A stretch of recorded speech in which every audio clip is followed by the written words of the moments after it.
Steve, we talked about COVID. We've talked about the decline of America, how we've lost our culture or losing it rapidly. We've talked about your new movie, Nefarious, that's coming out on streaming, which really kind of sums up in a very short period all those things happening from a spiritual level, not just a natural level.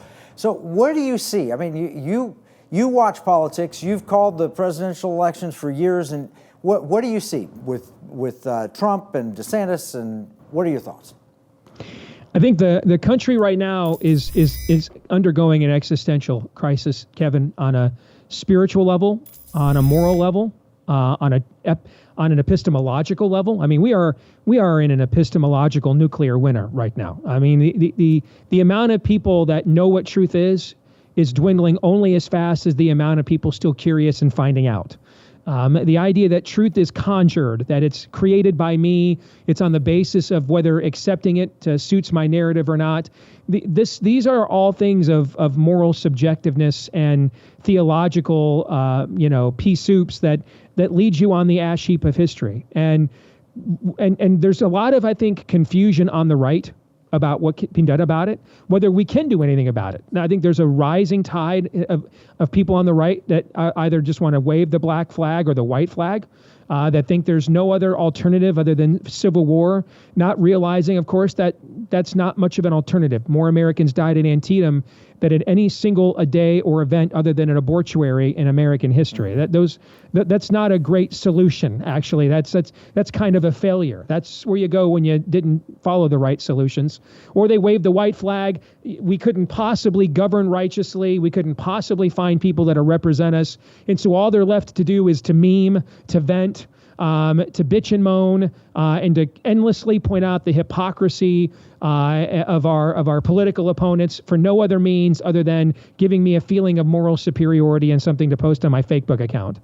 And so that's really, to me, I think the biggest debate on the right now is not ideological. It's not even factional, MAGA versus the establishment, conservatives versus libertarians. I don't think it's any of that. I think it is, do you believe that we are doing this with an end goal of righteous policies, or with an end goal of just endless venting and moaning and complaining? In other words, are we here to redeem the time, or are we just here for a good time? And I think that's a lot of the generational divide that you see. I think that the boomer generation largely grew up demanding equal opportunity in media, and they finally got it with things like Fox and later digital enterprises like The Blaze, and that's all they want. I mean, I don't care about, I just want to push back on the liberal media and nothing more, nothing less. And I think a younger generation of people like me, Gen Xers, who still have kids at home, are like, that ain't going to cut it. I mean, we're losing our civilization here. We better have something more than some dope memes. Okay. We want people that get elected, that use the power of government to punish and smite our enemies before they use the power of government to do it to us.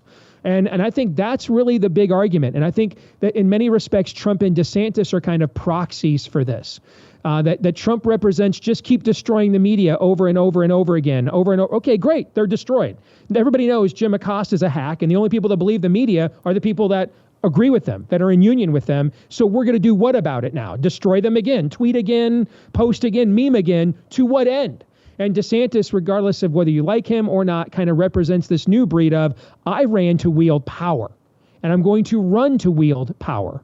And ultimately, the wielding of power, that's it. If we're not willing to elect people that will wield power in our defense, then they've completed Mr. Gramsci's long march through the institutions, Kevin. They have weaponized every major institution in this country, and they will unleash a fully armed and operational battle station against us, and they've already demonstrated that. So we better have something a little bit more hefty than memes.